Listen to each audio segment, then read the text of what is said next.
What is up, y'all? Welcome back to another episode of Surfing the Stream, where every week we're on a quest to find out what is the greatest movie of all time. I am Matt Primo, and I'm joined by Carmen DeSicchio DeSicchio. I like it. and Corey Costa. Did you say Dipshicio?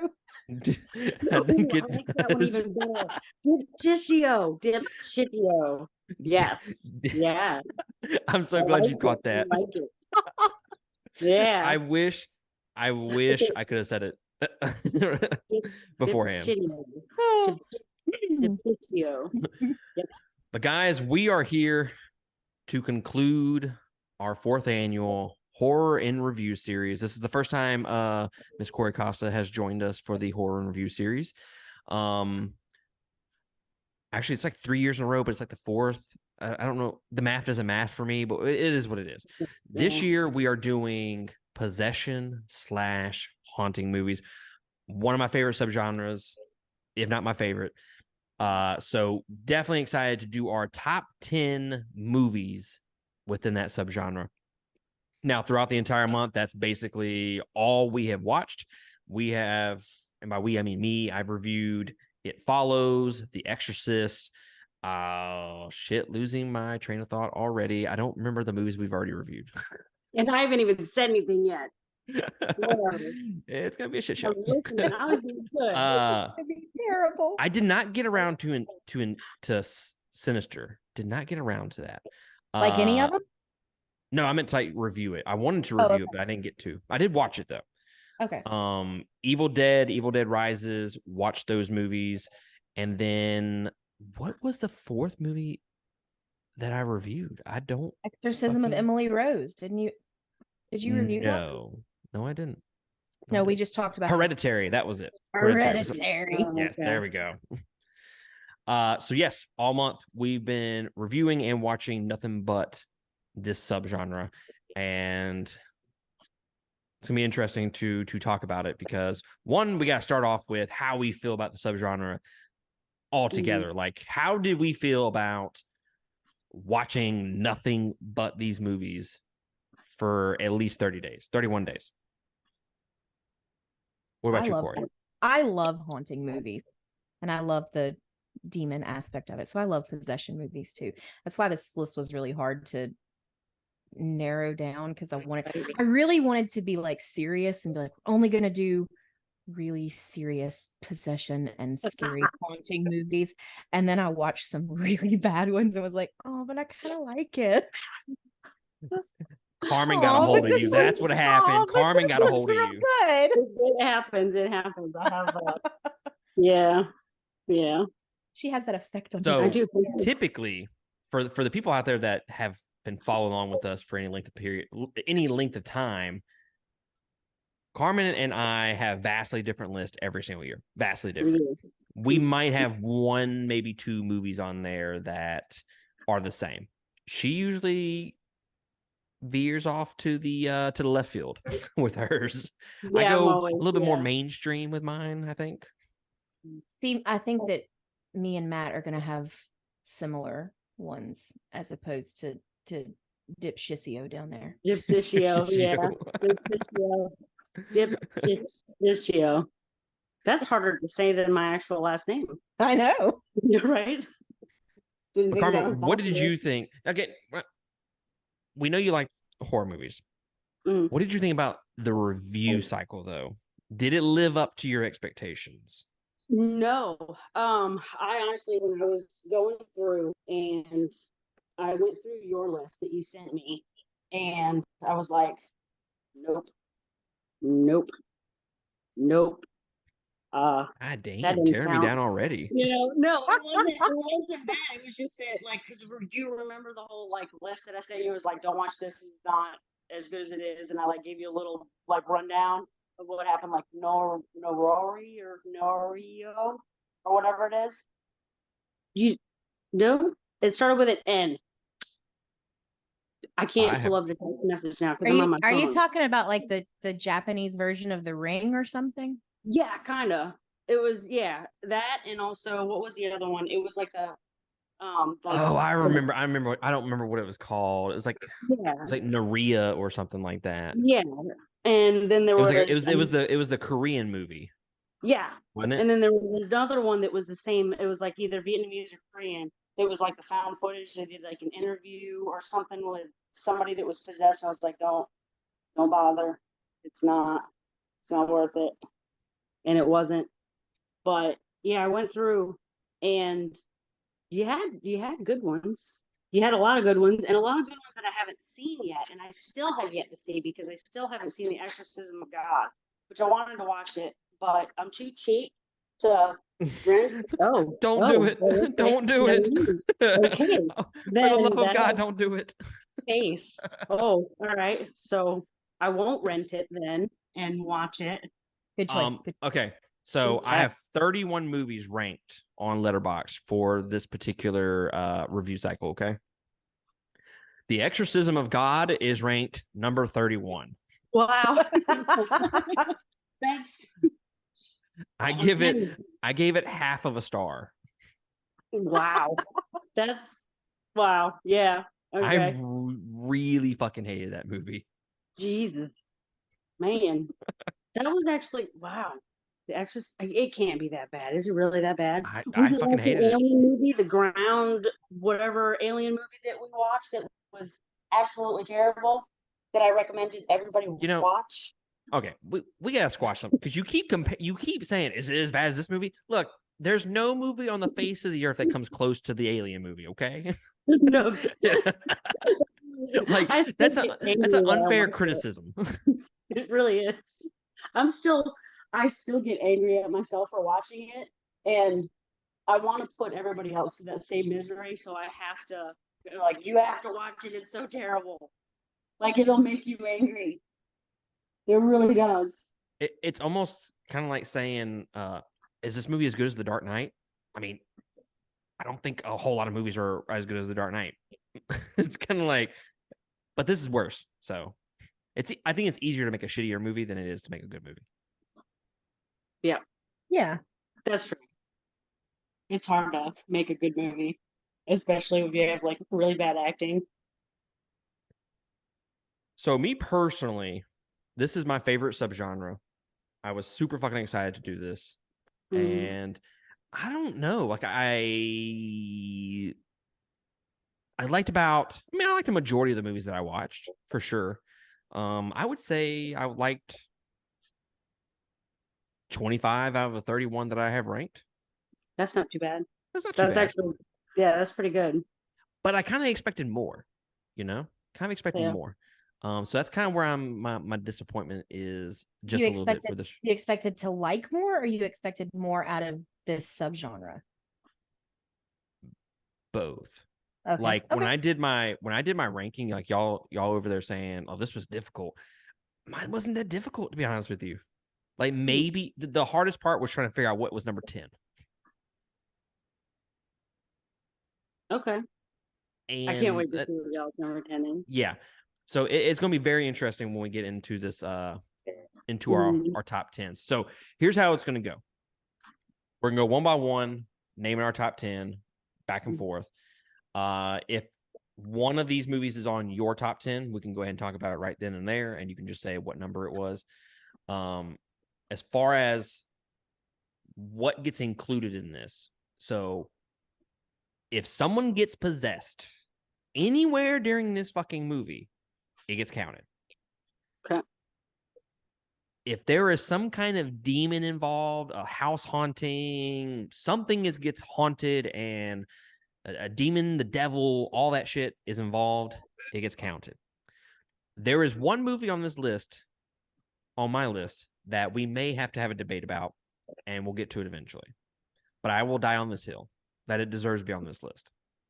Okay. And Carmen probably already knows what it so is. So it's the Geralt Ivysaur thing all over again, I think.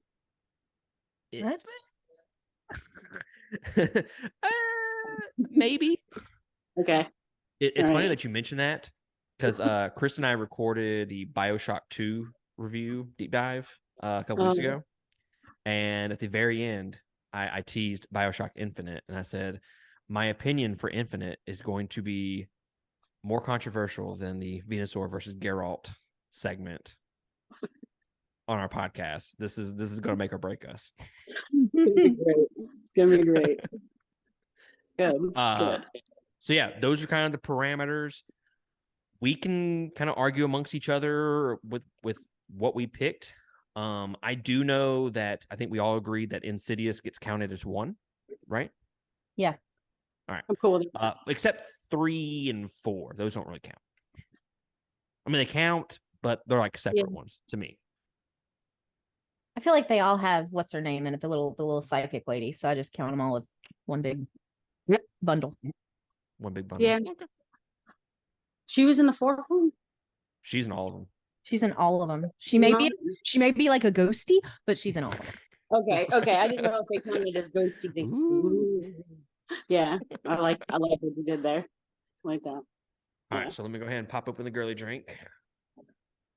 Let's get this fucking underway. Corey, we'll let you go first. Mm-hmm.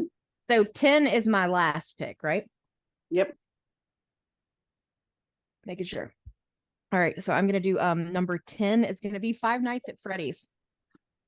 Ooh, a newbie. Yeah. All right.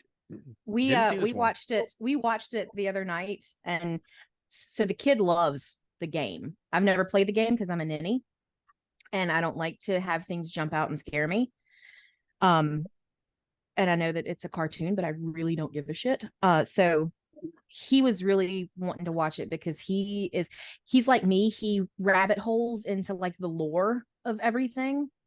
So he wanted to watch it, and we watched it at like midnight 30 the other night, but whatever. And I liked, surprisingly, I liked it. Carmen, you watched it, huh? I did. I just finished watching it. Yeah. I did. I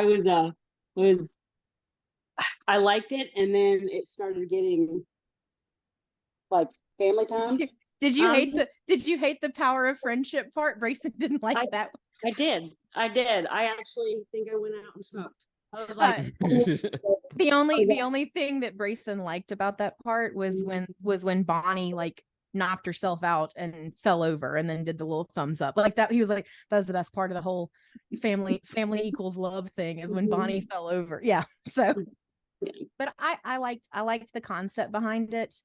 He said it didn't follow the game lore, but yeah, I mean, I've never played the game, so that's what I was upset about. Was it didn't follow the game lore? I was like, if you're gonna make a movie, follow the game, like. But nope. But power or fucking friendship. I can argue that with pretty much any movie because of books. Yeah, that's true. I mean, if you want to go that route, you can't really like any movie that's ever been based on a book or a video game. Yeah, well, Ender's Game was really, really close to the book. Except Lord of the Rings. That doesn't count. Because I can still pick out stuff that wasn't in the movies that really needed to be there. Well, I mean, weren't the books like if you actually made the movie like play by play for the book, wouldn't it be like a Titanic type movie? Well, then it would have to be, you'd have to do it like they're like HBO wants to do the new Harry Potter series and do one whole season as one book. Oh, yeah. Yeah. Which is a great idea. Yeah. Like they're breaking it down to get everything that the movies missed. So I'd pay to see that. Yeah. The only issue with that is how many books are there? There's 8? 7. There's 8 movies. That's right. Yeah. So we'll go with 7 years. I mean, if you find a kid that starts first year, the motherfuckers are going to age quick. That's what happened in Stranger Things. Yeah. Yeah. Yeah. They're going to be all cute and cuddly, and then their balls drop like 2 years later. True. Well, I mean, yeah. Yeah. Oh, cute and cuddly. Carmen, what is your number 10? Smile. That was a fantastic movie. It was really good. It was freaky as shit. I liked it. Yeah. It was the reason why it made my list and it's number 10, I would have probably put it higher because I love the way they smile. That creepy catatonic smile is and kind of reminds me of Vinny when he tries to smile. It's trying because he doesn't really do it, but it's that. Uh, have any of y'all seen Mr. In Between? Nope. It's Australian. It's about a hitman that tries to like live a normal life kind of thing. But he's constantly getting in trouble because he gets mad at people that can't just be decent human beings. Like, just be a decent human being. And that's like he has a code. But the way he smiles at people, you can tell that he's about to fuck them up. You know? And the whole smile thing is like you can tell there's something there that's not them. I just smiles creep me out. Those kind of, I don't know, weird. I liked it though. It was creepy. And it's That was a movie that I'm going to have to give my second watch rule to. I liked it, didn't love it. Yeah. It was enough to get 10. But I like the whole concept of it. So that was my 10. So number 10 for me. Now, when I go through my list, these are not technically ranked in order of best movie. These are typically ordered in, with the exclusion of like one or two. I rank them in order of how they best fit the subgenre itself. So like my 10 and number 9, I don't think number 9 is a better overall movie. It just ends up being a better possession movie. But number 10, I have The Conjuring 2. The second one? The second one. Okay. Not as good as the OG movie for sure. It's a bit Right. slower. Honestly, it's a bit beefier of a movie, with it being 20 minutes longer. And that's really the biggest issue with the entire movie. But as far as possession and the horror aspects of the movie, really great. I think the characters are great, and you really get attached to them overall. Even, I mean, the British side of it kind of throws me off and kind of takes me out of the movie a little bit, but it is what it is. No offense to the British people out like there. the British. You don't. You don't. It's a shame. It's a shame. I do like the twist of you thinking it's like one particular demon, but then it's actually the nun in the shadows doing everything. And just really great horror elements throughout. It's really just the fact that it's 20 minutes longer than the other movie. And I will stand by the fact that I think every horror movie should be under 2 hours. Absolutely. I can see that. Yep. I'm looking at you, Midsummer, and your fucking 2.5 hour movie. Right? It was a good movie though, but it was a good movie. Like you trim it, and I've had this discussion with Tyler. He's like, pick what scenes you would cut. And I'm like, I don't fucking know what scenes I would cut. I think it needs to be shorter. I think I would cut some of the mindless, like tripping balls scenes. You could probably. Yeah, you could probably make those. Like, you could probably cut out like at least 30 seconds of each of them, and like end up getting your half hour back. At least. Yeah. Show me more scenes of people jumping off cliffs. That was cool. Yeah. Atchestuk. That's what it's called. Just, Nice. I like the useless knowledge there. Right. Corey, what is your number 9? My number 9 is gonna be the original Exorcist. Ooh, just missed my cut. Yeah. Which I'm eager to discuss this movie with y'all. Carmen, is this on your list at all? No. It's not on my list either. So go ahead, Carmen. Corey, I don't want to steal your thunder here. So I think the original Exorcist for me, I think that was kind of the first horror movie that I really ever watched. And I was little too. Like my mother, God bless her sweet soul, she's a huge Stephen King fan, and she is a huge horror movie and horror genre fan. So she had no problem with me at like 6 years old watching really, really fucked up shit. And that's like I actually told her, because when I was like 11, I had read through like all the Goosebump books, and she was like, here, read this book. And it was It by Stephen King. Oh wow. And for an 11-year-old, that's probably not the best book to pick up and read. So when I reread it when I was like 22, I called her and I was like, "What the fuck is wrong with you? Like, These do you kids are know having that?" orgies. I did. I was like, "Do you know there is an orgy in the sewer with 11-year-olds?" I was like, "I was 11, mother. I didn't even know what that was." And I was like, "Cool. I'm glad they're doing that. I'm really good for them. Good for them." Power of friendship. Power of friendship. Power of friendship. Right. So The Exorcist was probably the first like scary movie that I watched. And again, I was probably 9, 10. And it stuck with me, like, because that is a lot to take in as a 9-year-old. And just the split pea soup and the "your mother sucks cocks in hell," like just all of that when I think of a possession movie, that's immediately where my brain goes is The Exorcist. So yeah. I think The Exorcist is a great. Obviously, it's the OG one, right? Like none of these Right. movies really exist without The Yeah, Exorcist. that's true. Yeah. So at least one of us has it on our list, right? The issue with it is I didn't grow up with it, and I've only seen it. I think this was my second time watching it. I just watched it for the first time like last year. So I didn't grow up with it. And I kind of compare it to the OG Halloween that came out in 79. Mhm. Like, if you go back and watch that movie today, the acting is pretty fucking bad. Like, Oh, yeah, yeah. it's not a great movie, but the horror aspects of it are really great.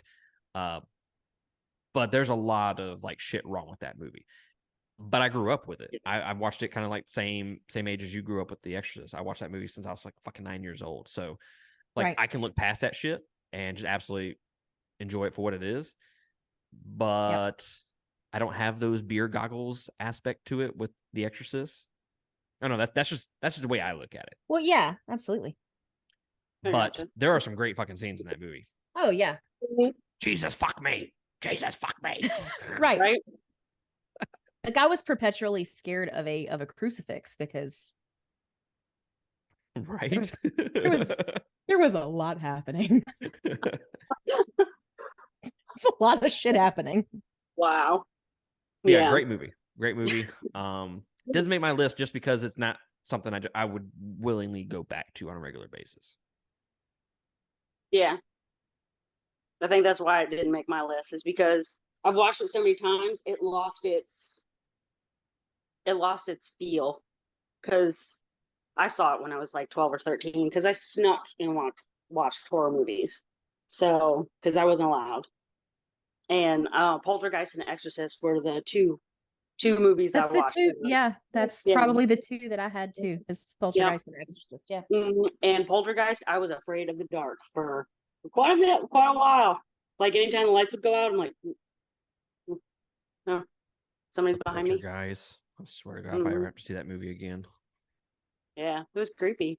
I But fucking hated now that movie. it's well, now when I watch it and I'm like, I was afraid of that. Like I was so scared of this. Yeah. yeah, like Carol Ann. I just now it's different. But Bruh, the Poltergeist is fucking Casper meets the Goonies. It is. It is. I can't look at it and like it based on that. gotcha. But yeah. That's yeah, fair. it was a lot scarier in the 80s. For sure. I remember Yeah. watching it as a kid and being scared of it. Yeah, but now it's not. It's Not good. meh. Yeah, no, it didn't survive time. Like Mm-mm. like I It didn't thought survive it was gonna do. time. Yeah. No, it didn't age well. It did not age well. No, It's like the alcoholic ant. Just doesn't age well. What's your number 9 there, Carmen? Devil. That Yeah, one. it's a good Devil. one. I didn't see Yeah. that one. It's about people stuck in an elevator. Yeah, that's what it is. And somebody is Oh, I possessed meant to by the watch that devil, and they one. have no idea who. Oh my God, it wasn't scary, like at all. But the fact that it just like it takes it, what is it? It takes like the basic part of what the devil is, like what you learn from religion class and everything like that in the Bible, and puts it into a real life scenario. and you watch these people start, like, the accusations and the paranoia and the, like, and they're all trapped in the elevator. And it's one of those really intense movies that's very entertaining, but not scary. But of the devil and what you learn about him, it's kind of, that was what was so good. And you're It was suspicious of everyone. Like, everybody. and then the one you're Mhm. like, oh, it's totally this guy. They're the next one that's dead. And you're like, Right. oh, Oh, my bad. My bad. My bad, Maybe bro. it wasn't him. I feel like that wasn't supposed to happen. So, yeah, that would just keeps on. It was kind of like, if you think about, what is it? What's the with the red wedding? What was the Game of Thrones. Yeah, Game of Thrones. It's like you draw your own conclusions. You start liking people. You start going, And, okay, this one, and this then one, everyone this one. dies. Yeah. Then they're just dead. And we're like, oh, well, okay, let's start over. Let's do this again. And you start, so you spend the whole time during the movie trying to, like, be Sherlock. And it's really suspenseful, and it's pretty good. It's pretty decent. I'm gonna have to watch that because I meant to watch that. I just didn't get around to it. Mm, you definitely should. That's a movie worth rewatching too. Like, it doesn't it's I think I've watched it 3 or 4 times now, and every time I still like it the same. So it's not, it made my top 10, but it's not higher than, it's not going to be my top 5, but it's still entertaining every time you watch it. So at number 9 for me, is going to be Evil Dead remake. Yeah, if I had to choose out of all the Evil Deads, remake is definitely my favorite. It's essentially kind of like the OG one, just kind of changes the characters a little bit and some of the circumstances, but basically the same plot. It's a perfect blend of horror and comedy, aka not as much comedy for me. Like I said, if y'all have followed the podcast for any length of time, then y'all know that, like, Carmen, you love the comedy in I your do. in your horror. I absolutely do not. I typically hate most comedic horror movies. This is just the best version of the series, in my opinion. It has lots of gore, a little bit of humor from the absurdity of the deaths. Not a ton of character development, but I mean, who goes to this movie for character development, right? Yeah. We kind of here for the same possession and slaughter, which I think this kind of works really well as a possession movie, as the demon goes from body to body. So it's a little bit different of a possession movie than some of the other ones on my list. It does something different, it goes from body to body, killing one person after the other. And I thought I had a lot of fun with this one. I really did. Now, Evil Dead remake Rises, I liked it. I still liked it more than the other movies, but I don't know. I did not like the characters whatsoever, and it kind of turned me off of that movie.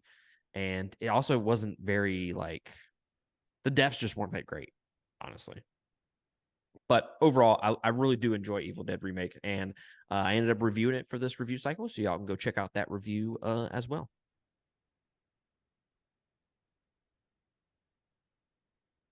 Have we still not talked about a movie? We've all had, like, different movies on our list so far. It's kind of, What are you doing, surprising. Carmen? Vinny just came in the room. Okay. Then He that's used a fine. helicopter to you. Well, he did actually. Yeah. I was like, I muted You're myself. blushing. I muted myself real quick, and I was like, I'm on video. He was like, oh, okay, good. And he just went, oh, and I was like, so yeah, that just happened. He's probably like the rest of us. You ain't gonna see nothing. All right. Yeah, we don't have any of the same movies. Not yet, no. Mm-mm. What is your number 8 there, Corey? Okay, so here's where mine kind of gets weird. My number 8 is going to be Event Horizon. Oh, as a haunting movie? It was as a possession movie. He gets possessed in the end. He and the does. The He whole ship does. is haunted. It's not aliens, they're haunted. Yeah, they go in and out of the dimension of hell. So I'm gonna go with Event Horizon. She's right. Okay. Let me counteract your point for just a second. Okay. Uh-oh. This is okay. Go ahead. Okay. I forgot that movie was included in this discussion, but I remember at the very beginning, I had made the decision to not include it because I included it in last year's top 10 Oh, okay. for Aliens, But they're okay. but it's in space. Okay. Oh, okay. I'll give you that. But now that I'm thinking about it, I'm like, well, fuck, this kind of deserves to be on this list instead of that list. Carmen, Fuck, this is all messed up now. God damn it. Whatever, I stick by my list. I stick by my list. Okay. But go ahead, talk about the movie. Yeah, no, I love Event Horizon. I think it's the perfect the acting is actually really good, and I love the fact that it is, like Carmen said, that they're traveling through different dimensions to get to hell, and then at the end the gore of the eyeballs all not there, and I like it. I can't say anything bad about that movie. It's a little cheesy, but I love that movie. Ahead of its time. Yeah, definitely. What about you there, Carmen? Carmen's muted because Vinny is in the room. Yeah, I was muted for a little bit. What are we doing? We're Number 8. Number 8. Right? Yeah, 8. Oh, okay. Willy's Wonderland. Love it. Yes. I haven't watched it, but I love this series. It didn't make the top 5, but it was just to watch Nick Cage not speak the entire time and still be a badass, and just it was really good. I thought it was okay. I'm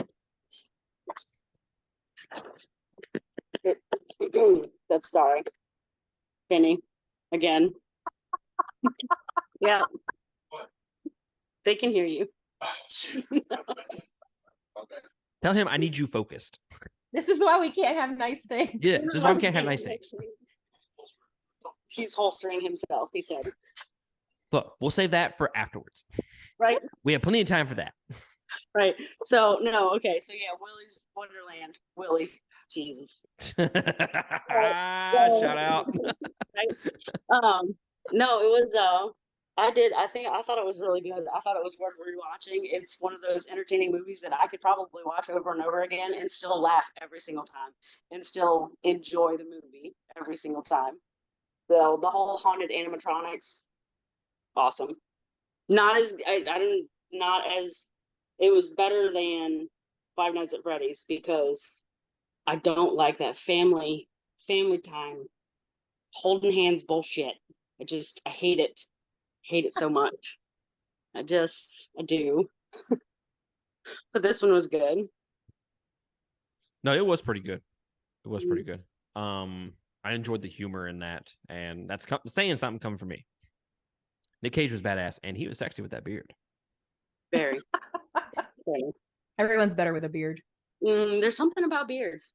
True. God, I hate that you're right about that. Yeah. God, I hate that you're right about that. It's great. It's beautiful.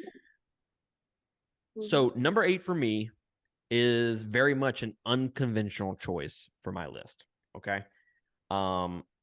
It definitely has a little bit of a different flair to it in comparison to the rest of the movies on here. And that is Get Out. Absolutely. Do what? Are we calling it possession? It's possession. It's so they do the little hypnotic shit. Yeah. And then they're transferring the white people into the black people's bodies. Right. No, I mean, okay. I'm It's a look, I had Event scientific Horizon, so you can have Get Out. I'm okay with that. It's a scientific possession if you think about it. It's more of a than religious.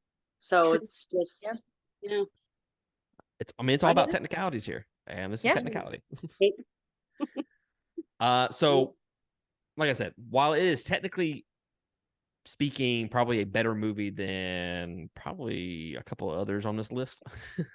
um, it just doesn't hit the horror elements as quite as strong as some of the others on my list, which is why it's a little bit lower. But it's still a really great movie through and through, and it does have some, like I said, unconventional possession type qualities to it. It's transferring consciousness into another body kind of way, and like I said, I'm gonna get by on technicality here.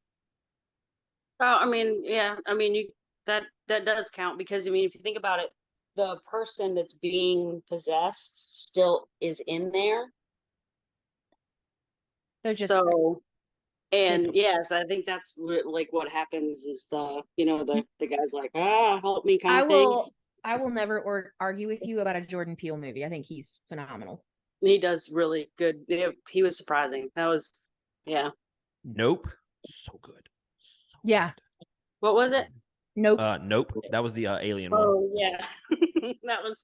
I like Now that I'm not one. gonna That was really lie, good. the first time Yeah. that I watched Get Out, I was not a like I was like, I don't get what the fucking hype is about this movie, right? Um, but I have a 2 watch rule for this fucking reason. And I watched it again. I'm like, well, goddamn, this is fucking great. Yeah. Yeah. And then I ended up watching all 3 of his movies. And what is it? Us. Us. Not as good, but I still really like that movie. Yeah. Yeah. That one. Corey, what about number 7 for you? Oh, what'd you say, Carmen? I have to rewatch Us again because that was a good movie. I feel like I should shout out that comment, but I'll just move on. Corey? Good God. So number 7 is the one that I said I kind of watched from high school and was like, okay, yeah, I can do this. It's gonna be Idle Hands. Oh my God! Yeah, I forgot about that movie. Oh, that's funny. I don't think Matt's ever seen it. I don't even know what that is. I don't even heard of it. So Yeah, so he- it's Devon Sawa and who else is in it? Seth Green is in it, and basically Devon Sawa's hand gets possessed, just a hand, and it starts killing people. It kills his parents, and he ends up like cutting it off with like a turkey carver. Like the little electronic carver, and then the hand comes alive. It is definitely a comedy. You would probably not like it, but it's hilarious. Like, and it's so like late 90s, early 2000s cheesiness that just but I mean, the hand is possessed, so it It's like an American Pie cheesiness. It is. It's like an American Pie cheesiness, but and I didn't think about it, and then I was like, I was like, odd possession movies, and like it was the third one. I was like, oh my God, Idle Hands. Yeah, now I gotta watch it. That's fucking phenomenal. I didn't even think about that. That's a great one too. Yeah. Carmen, what about you? What number are we on? 7. 7. 7.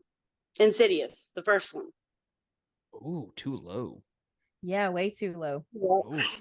I don't know. I do Wait, like hold on. it. You said just the first one? Just the first one, yeah.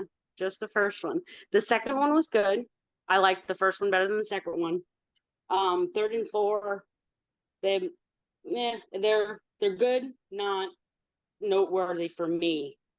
The Red Door, I was disappointed. I was ready for it to actually like finish off and actually do what they were going to do, and I didn't realize it was only an hour and 47 minutes.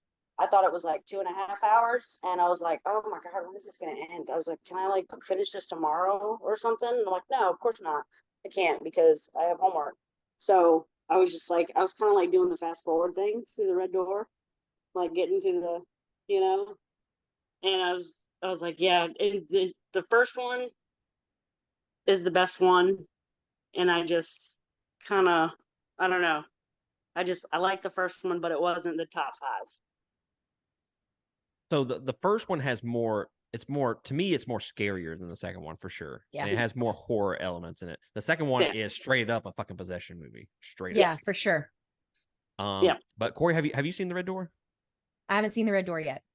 I haven't I'm either. gonna So clearly wait until it comes on Netflix, like we saw. Well, or you can fucking watch it on Vudu. Right, right. We're gonna split that because I definitely was like, I thought you had The Red Door, and he was like, oh, I do now, and I'm like, thanks. And I was like, Thanks. this is not worth $20. So So I'm gonna send you 10 it's with fine. the It's thank fine. you card and maybe a my sympathies card. You know, So Gonna start my Corey- 3-point apology. yeah. Corey, Yeah. the moral of this story is the fact that we can't trust Carmen on this fucking movie. We have to watch No. it for ourselves. Yeah. Yes, you're gonna have to watch it for yourselves. I don't think Because it was Insidious is on my list, but it is not number 7. No. No. Yeah. Where is it on your list there, Number 2. Corey? What? Ooh. Number 2. Wow. And mine was 7. Yeah. Mine's at number 4.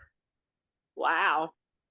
Insidious and Insidious 2. I refuse to count 3 and 4 as a part of this little group. Yeah, I can see that. My bad. Uh, 7. 7. So 7 for me. And I feel dirty for ranking it this low, but it's just like every movie above it is just really fucking good. And that is The Right with Sir Anthony Hopkins. Yep. That's my next one. This movie is fucking underrated. That's my number 6. Sir Anthony Hopkins is just absolutely fantastic in this movie. He's so over the top, but it just fits perfectly in this film. I love how they kind of like slowly bring out the evil in this movie, and you're kind of acting as Michael Kovac throughout, where he's kind of lost his faith and he doesn't believe in the devil. And towards the very end, you're like, nah, this shit's fucking real, man. This shit's fucking real. It's perfectly paced to me. Like I'm never sitting there going, fuck, how much more time do I have in this movie? And I think they really give time to develop that character himself. And Anthony Hopkins can play Peter Pan and you'd be satisfied with it. Like it's true. True. It's very true. Very true. I agree. The dude's just fucking awesome at everything he Yeah. does. And it's just as a possession movie, it is so fucking good. And it's I will argue that it's actually decently scary for what the things that they do in that movie. I mean, I'm not jumping out of my skin or anything like that, but like the horror elements and all that, but yeah, for sure. Fuck all that shit. I'm gonna have to rewatch it because I didn't get to watch it this time around. So that was since it's ranked that high, I'm probably gonna have to watch it then. If it's ranked. Yeah. I'll have to watch it again. So I watched it a couple years ago when I first started kind of keeping track of all the movies that I was watching on Letterboxd. And I ended up giving that movie like a 3 out of 5. And, sometimes you just overthink things a lot. And when I watched it again, this one, I was like, I don't really believe it in my heart that that's 3 stars. So I changed my score and it went up completely. I think I brought it up to like 4 stars. Okay. Yeah, I'm gonna have to watch it. I'm gonna have to watch it again then. So. And Corey, you said that's my number 6. Number 6. Number 6. Oh wow! So it's Yep. Okay. Do you have anything else you want to say about the movie before we move on? No, I mean that's I'm with you, and I think that I had watched like what that's based on. There's an episode of the show A Haunting. Mm-hmm. There's an episode early in the series that's the younger priest telling that whole story. So when I watched it, I was like, I know it's gonna happen. It's gonna be so bad. Oh God. It's gonna go downhill so fast. But no, I really like that movie. For a possession movie, it's got everything you need. Solid. Except for split pea soup. Except for split pea soup. But he does kind of have some like black shit coming out of his mouth at one point. So I mean, hey, what was the name of that movie?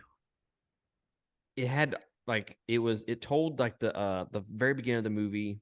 What the fuck was it called? It was a real life murder where the chick murdered her entire family, and it was she ends up saying she got possessed by the devil, and she ended up calling 911. And they actually have some of that footage in the movie itself. It's at the very beginning of the movie. What is that movie called? She's like, he's like, 911, what's your emergency? And she's like, 3 people. I killed 3 people. And then she's like, what does she fucking say? She says, I killed everyone or something like that. It's in a death metal song, and it's really fucking good and a really fucking scary song. I don't visit too often because it kind of scares me a little bit, but that's neither here nor there. But I forget like the name of that movie. It's not that great of a movie, but that part I really love. Was it like The Devil Inside or something? Or Yes. I think that's it. The Devil Inside. It's The Devil Inside. I just Googled it. Okay. Yep. Yeah. I forget I was the looking at my list. Yeah, it's not on my list. I guess I forgot to check it Oh, out I again. forgot about that movie. Yeah. Yeah. I remember it not being like the best, but it was like watchable. Yeah, it's a found footage movie. Yeah. That's what it was. Yep. So anyways, yeah, ADD moment. Yeah. No, it's yeah. Yeah. Sorry. That's okay. Yeah. Carmen, what about your number 7? Or number 6, excuse me. 6. Conjuring was my my number 6. Yeah. I know they're not ranked as high as y'all's probably. I like how they I like the build up of the Conjuring more than I like, 2, 3 or whatever, but I like the build up of the woman having bruises, and then, like that whole like haunting to possession kind of thing, and like the backstory of the land, and you know the women killing her kids and stuff like that. I like that whole build up to it, so that's why it's on my number 6. And I think it was better than the other ones, so I'd argue that's legitimately one of the scariest movies. I'd argue. Yeah. I'm still waiting for a movie to actually scare me, so I think this is why I go through so many horror movies. Well, we kind of had that discussion a couple years ago when we did the scariest horror movies of all time. Because I think the best horror movies are not the same as the scariest horror movies. I think they're completely different categories. And it's all very subjective into what you think is scary versus what someone else thinks is scary. Now, I don't think there are legitimately, I would say maybe 2 horror movies that I've ever watched. Maybe, okay, I'll go 3 that I'm legitimately like, I fucking hate watching this movie, but I love watching this movie at the same time, kind of thing. And 2 of those movies are on this fucking list. Okay. But The Conjuring, it's scary with not only with the elements that it has in it, the horror elements, but it plays with predictability a lot, and especially with the jump scares, which I really appreciate, and I also really hate at the same time because it gets me. Yeah. The Conjuring. The Conjuring is my number 5. Is it really? Oh well, that's your. Yeah. It's your number 2. Number dose. Wow, y'all are. This is our lists are really different, very different. So I think this genre is the scariest genre for me that I think of, because it's real. Just in case. That's why I'll never play. Well, no, like that's why I'll never play with a Ouija board, just in case. I have like no real proof because I have not seen it with my eyes. I haven't been able to touch it. Yeah. Shout out. Yeah. But that's one of the things. Like I would rather go up against Michael Myers with a knife than go up against like a demon. That's, to me, that's scarier. I feel like I would have a better chance with Michael Myers than if I don't I don't know if I am strong enough to get rid of a demon. Right. I know. Yeah. Like that. Like mentally, I don't think that I am mentally, and I know, I'm just go ahead and say it. I know that I am not morally and religiously Right. strong enough to get rid of a demon if I got possessed. Yep, that's exactly it. It's just one of those things where you can't, like, I fight with myself on a regular basis in my mind. So what what makes me think that if I get possessed that I won't fight myself on it? You know? I would argue that I could get rid of a demon pretty easy because once the demon possesses me, he's like, dude, there's some fucked up shit going on in here. I'm fucking piecing the fuck out. I don't want any part of your life. Bro, what the fuck do you think about every day? Right? Yeah, I mean that's probably one thing I have going for me too. Like like get inside this head. No. No, nobody wants to. Yeah. Well, what's your number 6? My number 6 is going to be It Follows, That's a which good one. I did the review for, and I loved every minute of that review. I think it was almost a 30-minute review by myself. So y'all can check out that review on all the podcast listening apps and whatnot. It's not on YouTube. The best thing, I love it when horror movies do something different. Okay, they swing for the fences and they do something different because it's so easy to just be so fucking cliche with this genre itself. And when someone does something different, like I appreciate it so much more. So this is very unique in the horror genre and this particular subgenre itself. I mean, it has this teenager sex ed. It's kind of drilled into your head throughout like all your younger years, right? And the whole idea of, well, why not make a horror movie based around that concept? It kind of conceptualizes abstinence and the horrors of having sex at a young age and like STDs. This is basically an STD. Yeah, it's a gift that keeps on giving. Yeah. I see what you did there. Yeah. I think the whole idea of the movie is really cool, and it really kind of sets it apart in a genre that feels cliche and very samey a lot. I don't think it's overly scary by any means, but it does have some really good horror elements and kind of like imagery throughout. I mean, old granny walking with her fucking nightgown into a school. I'm like, dude, that's some fucked up shit. Like, that's creepy as fuck. She has a knee brace on too, which I think was hilarious. Wait, do what? She has the granny has a knee brace on. Yes. She Well, hobbles.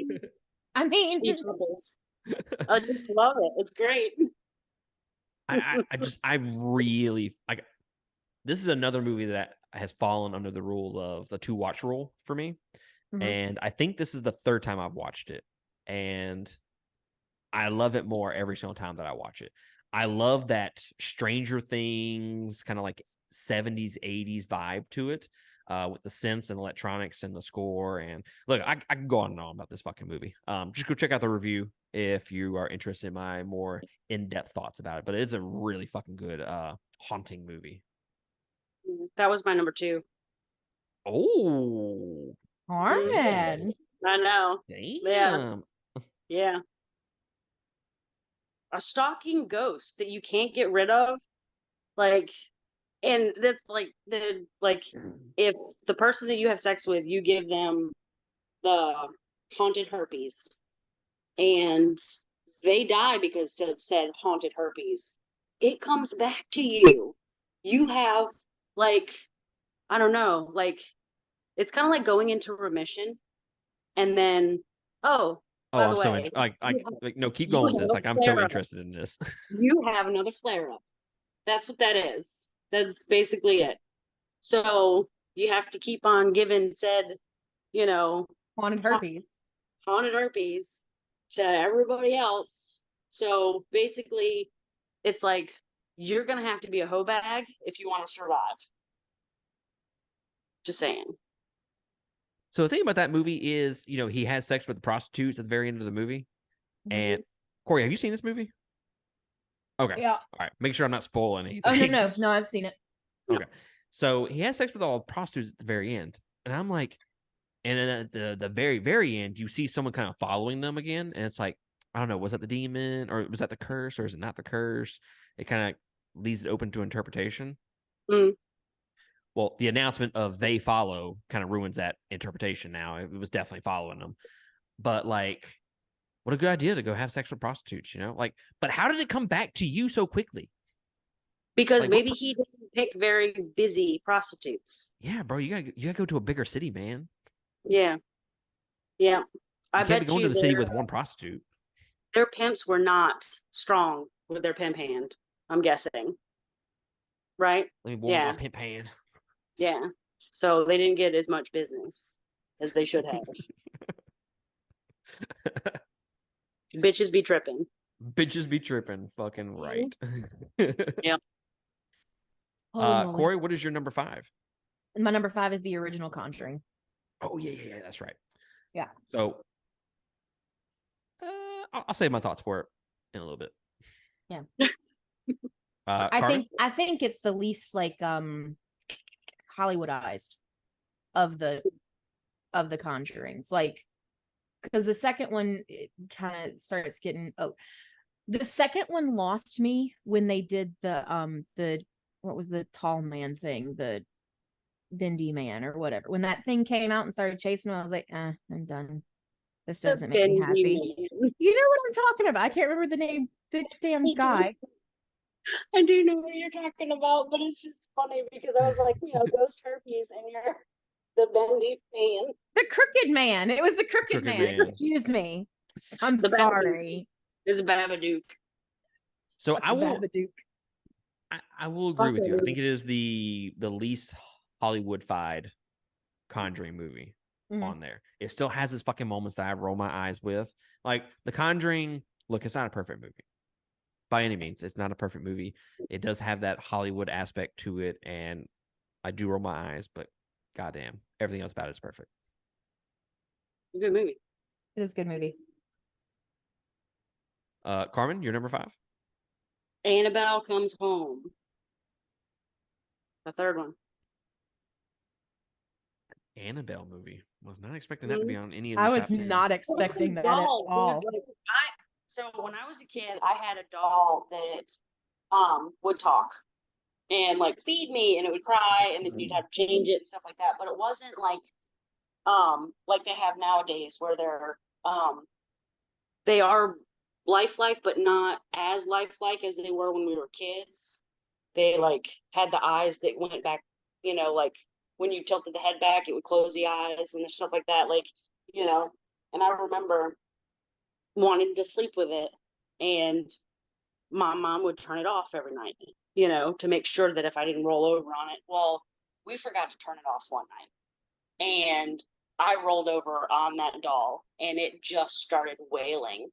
And from then, I just no more dolls. Like my mom had a whole bunch of porcelain dolls.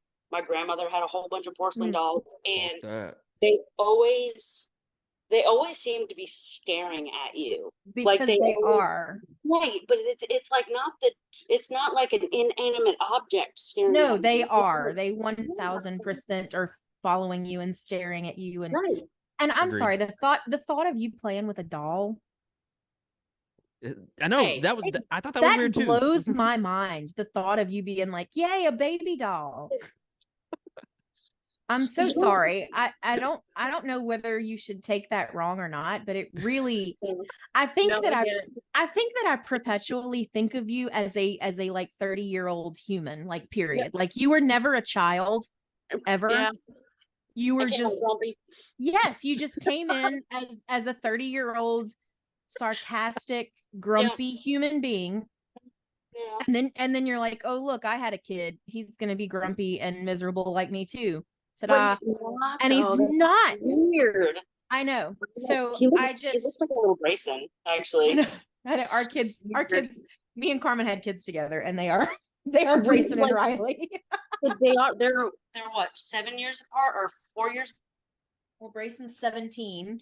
So yeah, so they're 5 years apart. Well, 4 or 5 years apart because Riley's almost 13.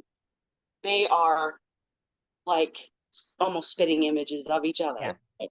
It's so weird. Like, I mean, body, face, like it's, Riley's going to be gargantuan too.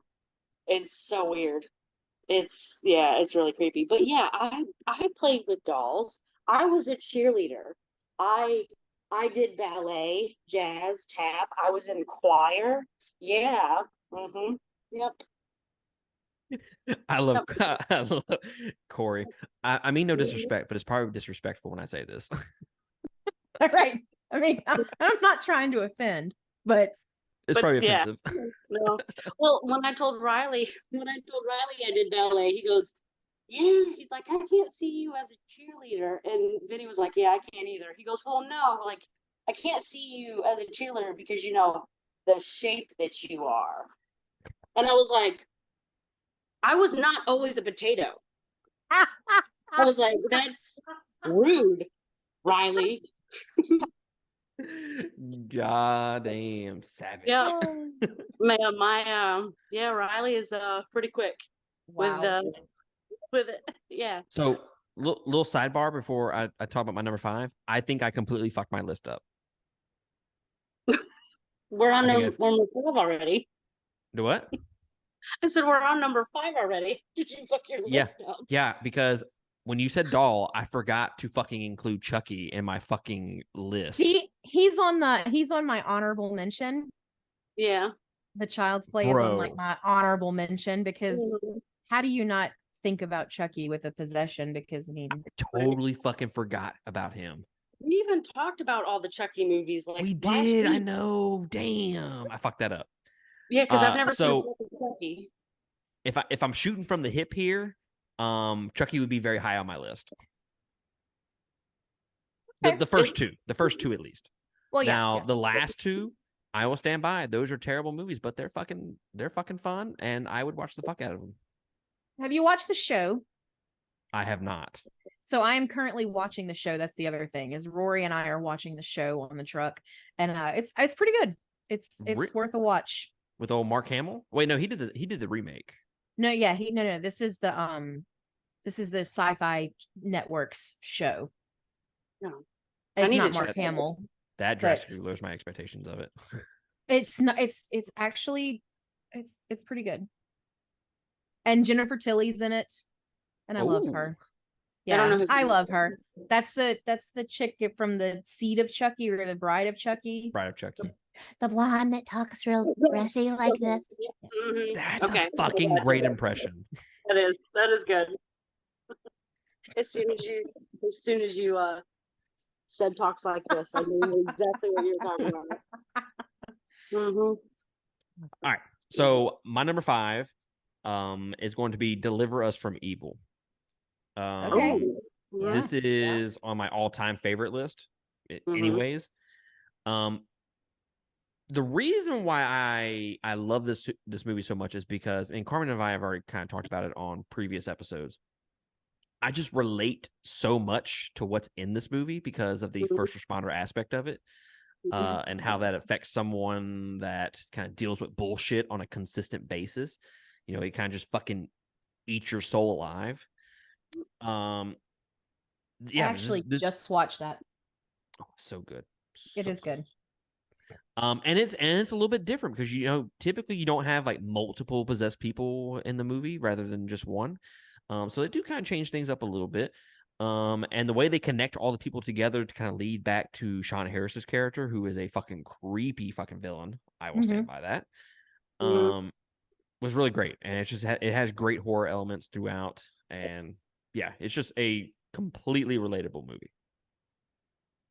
It is really good. Yeah. That was my number 4. Oh, nice. Yeah. So I mean, it's close. Finally, we Corey, agree. what is your number 4? It's gonna be the Sinister movies. I love the I didn't watch 2. I didn't watch 2. I thought was it good? 2? Yeah. Oh yeah. Just the thought of the demon picking the weakest child to take over and kill the family in really fucked up ways is outstanding. just outstanding. And then the little kids become ghosty ghosts to help the demon be like, come on, friends, come do this too. Right. Ghosty ghosts. Watch, look what I can do. So, yeah, did you know that Sinister is actually the scariest movie of all time? Like, backed by science? What? Yeah. Really? I Yep. fell asleep. Carmen, you don't count. You, You're done. Corey and I are going to do our own fucking list together. You're done. Okay. You're done. I can't help it. I fell asleep and I was just like, what's the, I said, But yeah, meanwhile, that time we tried to watch the Nazi zombies that was in German and we had to read subtitles. Carmen was like, "This is fucking amazing." I'm telling you. I mean, Usually every single year that I do a top 10 list with hers, ours are completely different. She just comes up with, I'm like, is that even a fucking movie? Did you just make that shit up in your head? Right. Like, does that exist? That's not real. Like, I think you just made this shit up for the podcast. Right. Well, original content. Right. Yeah, I fell asleep through the movie. Oops. Yeah. Maybe So I gotta watch it again. what is your number 4 there, Carmen? Just deliver us from evil. Oh, that's right. That's right. Yeah, I like the whole first responder PTSD kind of thing, and fighting against demons and multiple demons, and it is kind of creepy. So, yep. My number 4 is going to be Insidious and Insidious 2. I love that it's kind of filmed almost kind of like a found footage style of movie. If you kind of look at it, it's almost kind of like it has like a documentary feel to it. I'm not saying it's a documentary, but the way it's filmed.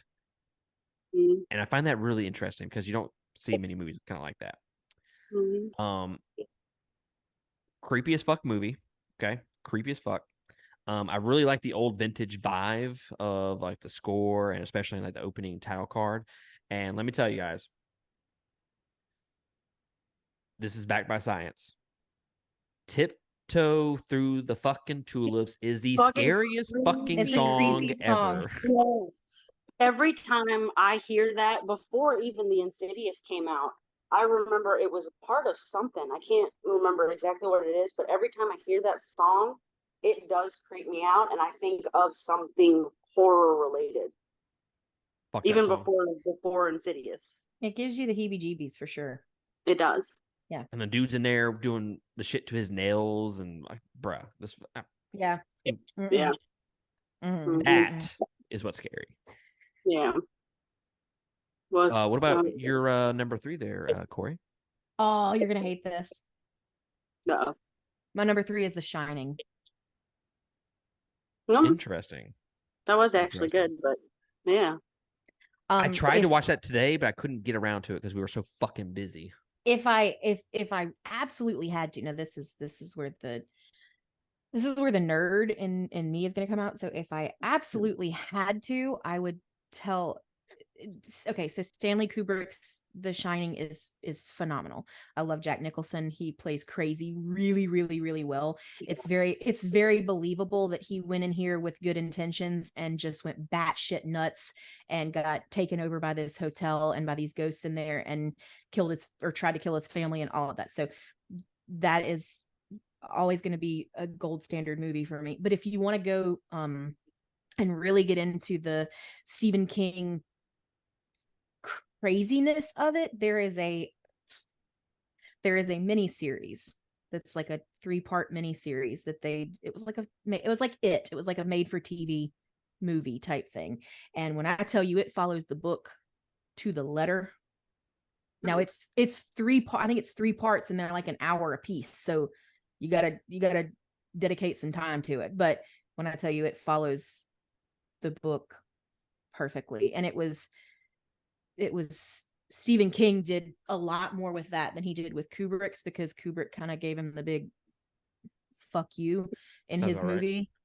And kind of went in all different ways because it was Stanley Kubrick and he could do that. It was 1970s and he was he was a god. So Big dick on campus.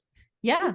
So, but I love either one of them. But I mean, if you, like I said, if you want to get into the Stephen Kingy crazy aspect of it, then you watch the 3-hour one. But if not, The Shining is always going to be top 10 horror for me, period. I love that movie. I know you're not a huge fan, Matt, but I love that movie. It is a part of my. I keep bringing it up, but it is part of my 2-watch rule. So I gotta watch it a second time before I make a decision on it. But yeah, I didn't I know care for you it the you first time. say it's slow, but it's supposed to be slow, and it's supposed to be like this is nice. These people they're gonna bond, and he's gonna write this great book, and then you go, what in the absolute fuck is happening? Johnny. Here's Johnny. Yeah. Yeah, I meant to watch it. I ran out of fucking time. It is Yeah. good though. It is worth a watch, I think. For sure. It is. Carmen, you're number 3. The Pope's Exorcist. Oh, that's good. Interesting. Yep. I'm glad you brought this up because we do need to talk about it. I enjoyed it a lot. I'm gonna hold on for just a sec. I mean, y'all can talk. I just gotta go. Brian says they have a situation. Hold on. Uh-oh. But keep going. Let's see. Yeah, Pope's Exorcist. I expected it to be campy. I expected them to tell jokes.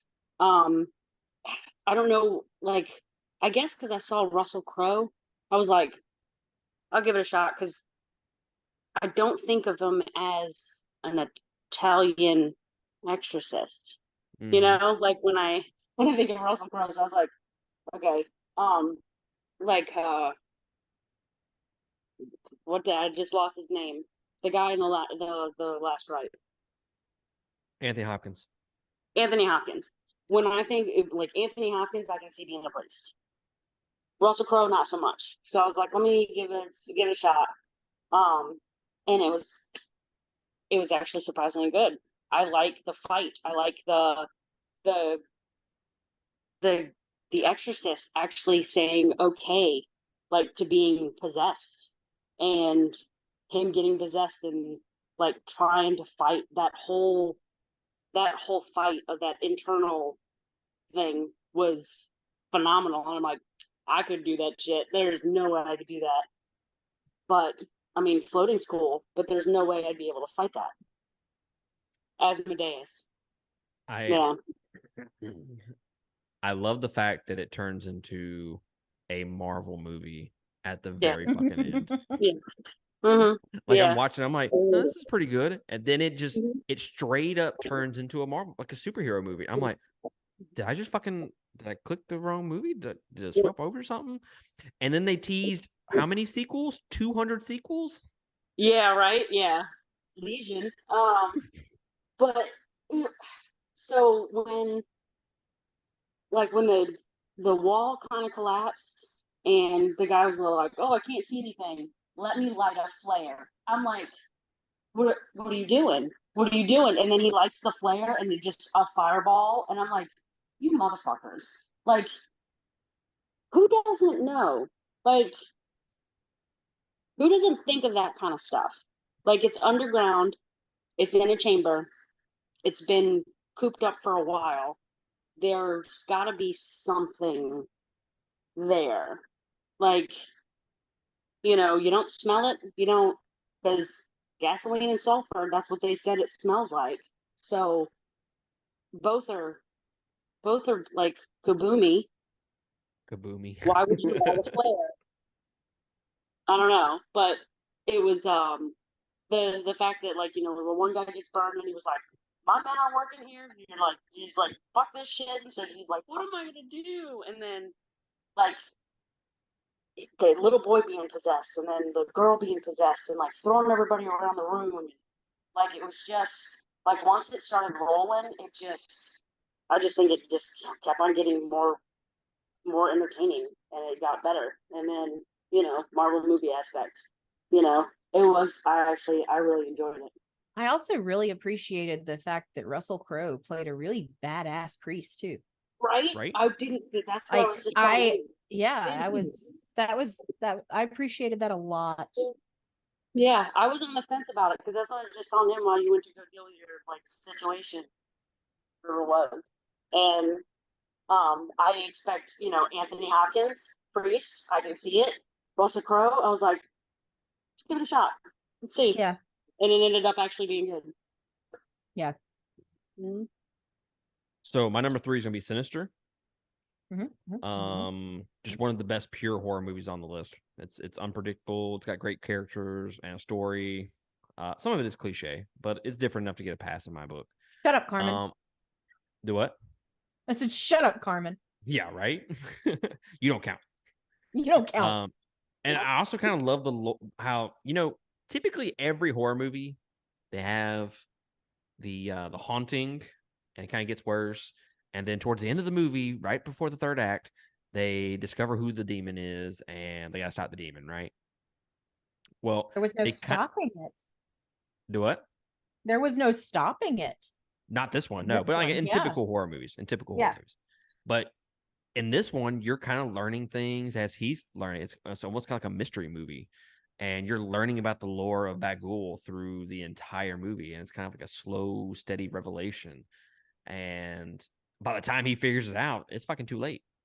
And then the aspect of adding like the Super 8 film found footage aspect of it just makes it so fucking creepy. So fucking creepy.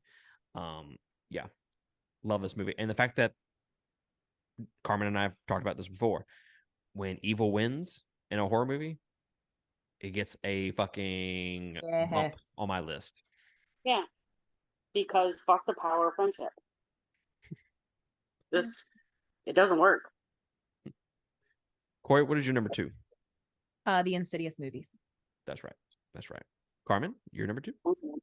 It Follows. We talked about that. Yeah. Yep. The ghostly herpes. Yep. Ghosty herpes. All right. My number 2 is The Conjuring. I've talked about this numerous times on the podcast, so I'm not going to beat a dead horse. It's just, I love the unpredictability with the jump scares and whatnot. I think, I don't know. I think like Corey kind of mentioned earlier, it's the least Hollywood-fied movie out of the Conjuring movies, which I really appreciate. There are some cliches in it, but I mean, when you think about it, I think they kind of started some of those cliches. So is it really cliche from the time period? I don't know. That's one that you could argue with. It has the best story out of the Conjuring movies, and it has the best set of characters on top of that. So Conjuring number 2 for me. Now it's time to reveal our numero unos. Corey, what you got? My number 1 is going to be Fallen. Fallen. Oh, that's right. I remember you talking about that. So it's not a horror movie in the sense of horror movies. Denzel Washington is a detective who, the start of the movie, he goes to see this guy who was a killer, who's on death row, who's fixing to get executed. And the guy's he kind of reminds me of like a not Ted Bundy, a Charles Manson, like just all over the place and talking crazy. And then you realize that he was trying to possess Denzel Washington, but what ends up happening is a possession through touch. So he touches the prison guard right before he dies, who gets possessed, who goes and kills someone, and he touches someone else, and then they get possessed with this demon. And it just goes around. There's a part where Denzel's on the street and the demon is talking to him, and every time somebody bumps somebody, the demon jumps all over. It's such a great movie. Interesting. I meant to watch that movie. I know I meant to watch it too, and I did not watch it. I should have watched it. Well, that does sound. It sounds like a really good movie. It has Denzel Washington in it, so it's got to be amazing. Yeah. Does he make a bad movie? I say he doesn't. It's Denzel, and like John Goodman's in it. Like it's. Oh, okay. Yeah.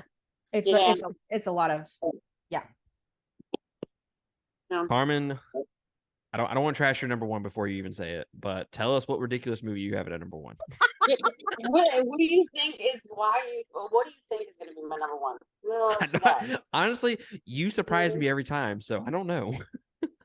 Corey, you have any suggestions on what my number one would be? I mean, it wouldn't shock me if it was like Llama Apocalypse or whatever that Llama Apocalypse. terrible movie was that Velocipaster. you Velocipaster. No, it was actually Evil Dead Rise. Oh, Oh. okay. I watching the remakes. I didn't really like the remakes, the Evil Dead remakes. Just because of nostalgia, and I'm a huge fan of Bruce Campbell. The Evil Dead is always going to be Evil Dead for me. It's going to have to be. But with Evil Dead Rise it's the fact that evil still wins. Mm-hmm. You can put them through a wood chipper, doesn't fucking matter. And the fact that she goes after her kids like right away, and the kitchen scene where she's up on the counter and you can hear her chewing glass. The glass, yeah. I actually was like, oh man, oh god, and you can see everything dripping, and when she swallows, you see the glass, and it just kept going. I know, and that's what I love about it is like no one's safe. Like there's no fighting it. Like no matter how much you love your kids, it doesn't matter. This deadite or is is stronger, and that's what I loved about it. It's supposed to be evil wins because we're just people. We're not, and that's why it's my number one. I think the remake is better for me personally, but I would argue, and you'd probably agree with me. I think the mom, the mom of the kids, when she gets transformed into a demon, when she gets possessed, her villain design, like the makeup, her acting, I would argue one of the greatest villains in horror. Yeah. Oh yeah. I would argue that. And for a demon with all the makeup-y stuff and everything like that, still pretty hot. There it is. Yep. Can't disagree with there it is. I can't disagree with it. Yep. Still, like especially when like you're like look through the little peephole thing on the door. Oh, and she's like, that was a really good horror moment right there. Mommy's here. And she's just killing people in the hallway left and right. And I'm like, yes. Yeah, it was great. It was, beautiful. Mm-hmm. Yep. All right, so my number one is, it might be a debate. No. Carmen probably already knows where I'm going with this one, because I asked her about this movie and she disagreed with me. But I had to include it on my list because I wholeheartedly believe this deserves to be on the haunting side of the subgenre. The Witch doesn't count. The Witch at number one. It doesn't count. Fucking counts. Okay, it fucking counts. He possesses a goddamn goat. I mean, it's a possession. It's a haunt. It's a haunting more than it is anything. The Witch, really? Right? I know. The Witch is my third favorite movie of all time. You're fired. It is my favorite horror movie. Really? Yes. You're fired. I love that movie. You're fired. Yep, you're fired. See, look at her face. She knows. So you don't think that serves? You don't think that goes as a haunting movie? No. I'm not arguing the haunting or even the possession part, because I mean, technically it's the devil and blah, blah, blah. You're arguing it being on my list to be number one. I'm arguing it and I have watched it. Like I've watched it 3 times and it was very lackluster. Like, really? So he's fired. Again, I don't want to keep beating a dead horse or a dead goat in this. I this instance. Actually, no, the goat isn't dead. The goat was not dead. What was funny is I did a review on Letterboxd and I said the goat of all horror, pun fucking intended. That's pretty funny. Wow. Wow. I'm not ashamed by it. Fuck you. Wow. Right? Oh man. So I keep bringing it up, and I'll bring it up for this reason. The Witch is the reason why I have a minimum 2-watch rule on horror movies or any movie in general. It is the reason, because I did not like it the first time I watched it. I disliked it a little bit less the second time that I watched it. Liked it on the third time that I watched it. And then I think it was like the fourth or fifth time that I watched it is when it went bloop. So you mean to tell me you had to watch it 5 times before you liked it? Yes, it was. I'm gonna be completely honest. It was the minute that the game changer was turning on subtitles. So it annoyed you enough to make it your number 1. Yes. Look. Sometimes things are like those are your best loves in life, man. Is you have to work at it. Okay. It's like marriage. So your wife had to annoy you 5 times before you had to marry her? I will not answer that on this podcast. You go fuck yourself. I did have to say it though. It was kind of funny. Poor Tina. I like her. So yeah, the witch, the devil haunting the family, everything's crashing around them. The devil's kind of infecting them all, kind of causing them to go crazy from the sheer amount of like bad luck they have dealt with. And then at the very end, Thomason kind of gives herself to the devil and becomes a witch. Very atmospheric movie. I absolutely love the score in this. It's actually one of my favorite scores of any horror movie. And it just do what? I said the music was good. Soundtrack was good. When the witch goes in there and kills the fucking baby at the very beginning, one of my favorite moments in any horror movie ever. This is definitely kind of started the art house kind of subgenre for sure. You know, like Hereditary, all those movies kind of followed suit from this. But I look, for people out there that are kind of arguing that this might not fit the list, I think it fucking fits the list. And it is my favorite horror movie of all time. Of all time. All time.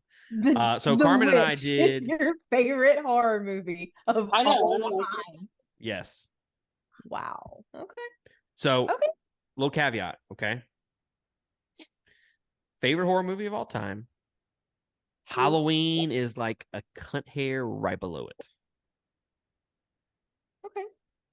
Halloween is easier to watch.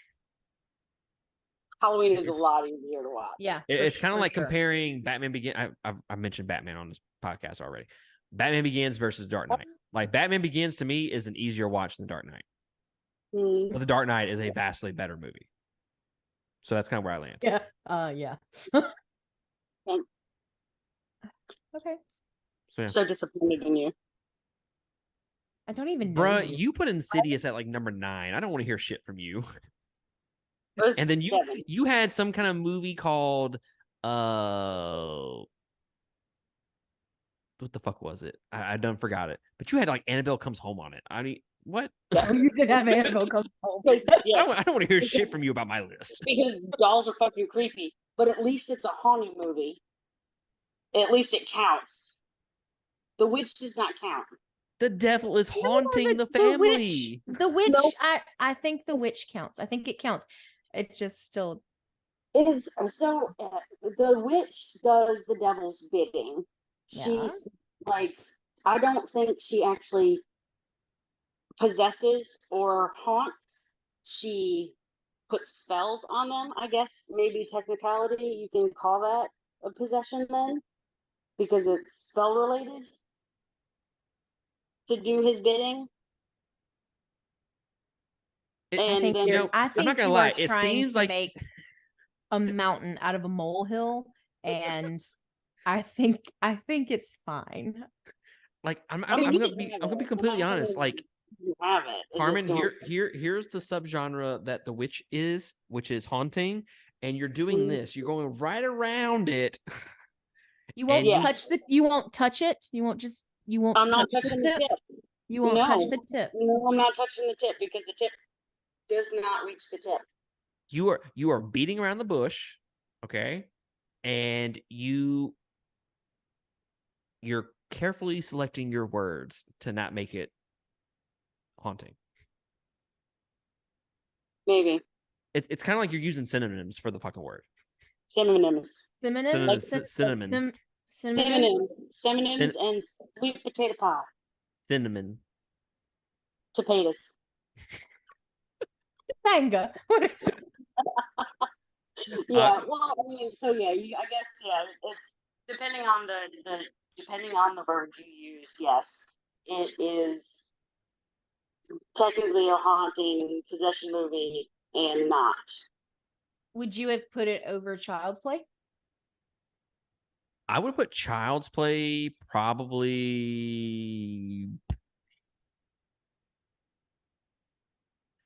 If I had to say, Child's Play might be like 2 or 3. Okay. Like I don't know if it would be over Conjuring for me, so it might be number 3. When I tell you I grew up on Halloween and Child's Play, it's just for whatever reason even though we talked about it a couple weeks ago or last week, totally just went right outside my head and I didn't even fucking think about it. Yeah, I forgot to watch it too. And we were even talking about the Cult of Chucky. And I've never seen Cult of Chucky, and I've actually wanted to see it, but I don't think I've seen that one either. Yeah, it's go into it expecting it to be terrible, and it's fucking great. Yeah, that's always a pleasant surprise. Yeah.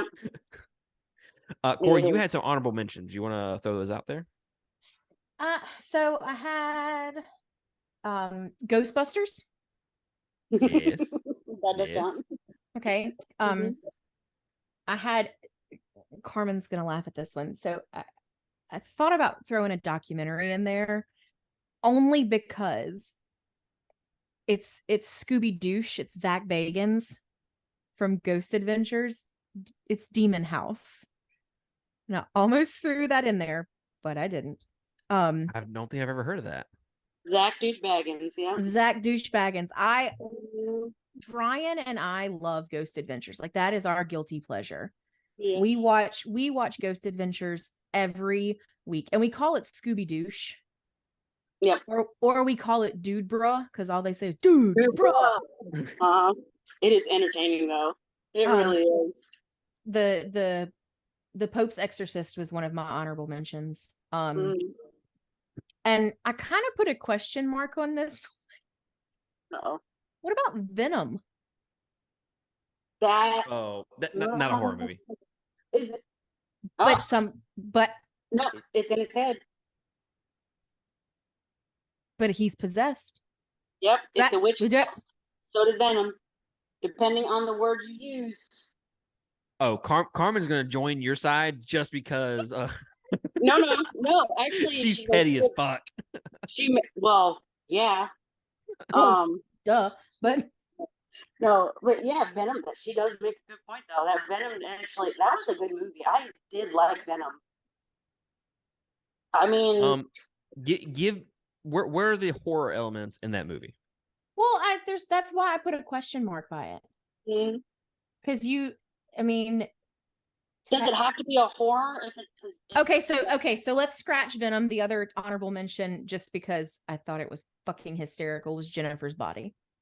Oh, I actually watched that for the first time this month or last month, and I gotta say, the kiss scene, that's top tier, top fucking tier.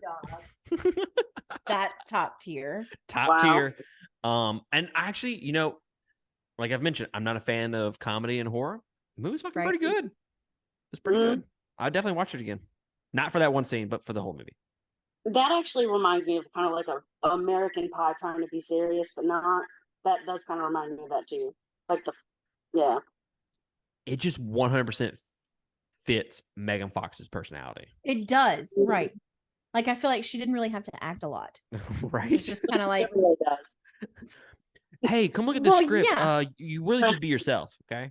Right. Basically just go in and do what you always do. And and maybe kiss Amanda Seyfried. Like, There you go.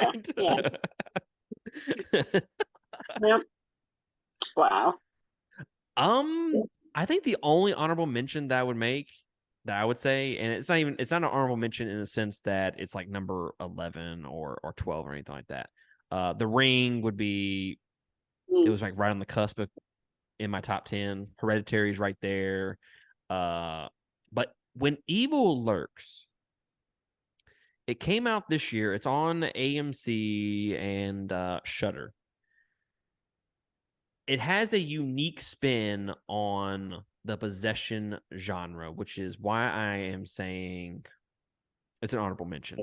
I don't think it's as great as everybody says it is. A lot of people are saying it's the best horror movie of the year and one of the best horror movies in recent years. I probably wouldn't go so far as saying that. It has some really, really great moments, but it's also surrounded by fucking bullshit on top of that. It is a Spanish film, so the entire movie is in subtitles. It essentially, the whole world knows about the rotten, and basically the devil possesses you and he just rots your body from the inside out. And also he goes and fucking kills people on top of that. So there's like rules, so it's kind of like Zombieland, where they have rules that they can't fucking do. Like you can't shoot them with a gun because that just makes you the possessed one at that point. There's several rules. Really, really great horror elements in it, and I don't want to spoil it. There were a couple moments that I was like, oh fuck, like that's fucked up. Like goddamn, like it was some decent kills in the movie for sure.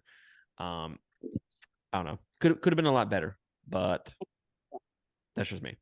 So y'all go check it out if y'all are interested. That is When Evil Lurks. Have y'all seen The Possession of Michael King? Sir Michael King? No, Yeah, but Sir Michael King. no, but I know Michael King. When did he get possessed? Like, yeah, when I saw it, that explains a lot about his personality. It does. He's gonna listen and go, yeah. Yeah. Yeah. Yeah. No, The Possession of Michael King was actually it was one of those things where you're like, oh no, I wouldn't do that. That's not right. You're not supposed to do that. It's a guy's wife gets killed, and she like basically like doesn't look both ways before picking up a coin out of the street, because adults do that and they don't pay attention. But basically she dies and he's pissed and he wants to find out whether or not he does a documentary. And he wants to prove that the devil doesn't exist, demons don't exist, there is no God. And so he goes and seeks out necromancers, devil worshippers and stuff, and to get possessed himself to prove that it's not real. And yeah, and you watch things slowly progress and getting worse and getting worse, and like he slowly goes crazy and tries to kill his family, and he tries to fight it basically because he's like, oh shit, this is real, like fuck my life kind of thing. So that was actually that's it almost made my top 10. But it's definitely worth watching because I've seen it three times, I think. Wow. And it's still worth watching because of the madness that consumes him. It's that's the just in case kind of thing. That's why you don't play with Ouija boards. Absolutely. Just in case. Yeah. So that one is definitely worth a watch. And The Possession Hour. You too need to watch that movie. Okay. Mm-hmm. It's entertaining. Matt won't like it because it's kind of more of a comedy, but I think you'll like it. I think you'll find you'll giggle quite a bit in it. Good. Yeah. So I do like it. It's that one almost made my top 10 as well, but it was a little bit too hokey for it to be, surprisingly enough, a little too hokey for me to actually reach my top 10. So That's fair. That's fair. mhm, Well, I got some movies I need to check out. I got them all wrote down. good. Well, guys, y'all let us know in the comments below what you think about our list. Let us know how obnoxious, not obnoxious is not the right word I wanted to use. That very poor Obnoxious choice of about the words. wit. Yeah. Do what? Obnoxious about the I was wit. gonna say One how Russian movie. wrong Carmen's list is compared to me and Corey's. Yeah. I will say this. Corey and I Mhm, are kind of a little more similar than I thought we were going to be. mhm, The typical Carmen having a Yep. different list of mine continues, Yep. which is Hey, fun. we're- Which is fun. We're not talking about the same movie multiple times, you know. I think we're close on Deliver Us from Evil. I think it was your number 5. It was my number 4. Yep. So, yeah, close. I mean, we have one. One. We had one. We had one. I think we have one. I think we do actually have one every year. Just one though, that are like really, really close. But other than that, they differ completely. No, it's usually 20 movies that we talk about in that damn episode. That's true. Yeah. But yeah, guys. Well, I appreciate y'all joining me for this episode. Thanks for having us. Yeah, I'm Absolutely. glad to do it finally. Finally, we're not And busy. right. Mhm. And thanks for watching all these horror movies with me throughout the month to prepare for this. It's been great. It's been great. Looking forward to next year, which I think we agreed I want to do on slasher films next year.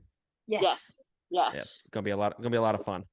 Mhm. But yeah, guys, let us know in the comments below what you think about our list. What is your favorite horror movie of all time?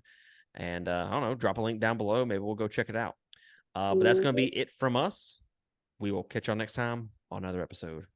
Laters.